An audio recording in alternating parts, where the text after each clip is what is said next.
ദൃശ്യത്തെക്കുറിച്ച് justice K T. തോമസിനും ചിലത് പറയാനുണ്ട്.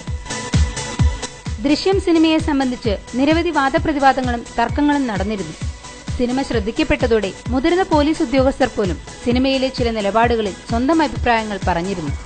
ഇത്തരമൊരു അവസരത്തിലാണ് ജസ്റ്റിസ് കെ.ടി. തോമസ് സിനിമയെക്കുറിച്ച് സ്വന്തം നിലപാട് വ്യക്തമാക്കി രംഗത്തെത്തിയത്.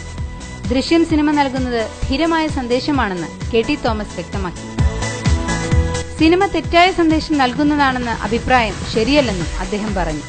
ദൃശ്യത്തെക്കുറിച്ച് മോശം അഭിപ്രായ പ്രകടനം നടത്തുന്നത് യാഥാർത്ഥ്യബോധമില്ലാത്തവരാണ്.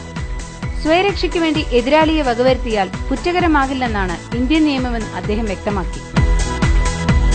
സിനിമ നൽകുന്നത് തെറ്റായ സന്ദേശമാണെന്നും സിനിമയിലെ ബ്ലാക്ക്മെയിലിംഗ് രംഗവും തുടർന്നുള്ള സംഭവവും നിയമത്തെ വെല്ലുവിളിക്കുന്നതിന് തുല്യമാണെന്നുമൊക്കെ നേരത്തെ ജയിൽ ഡിജിപി സെൻകുമാർ പറഞ്ഞിരുന്നു.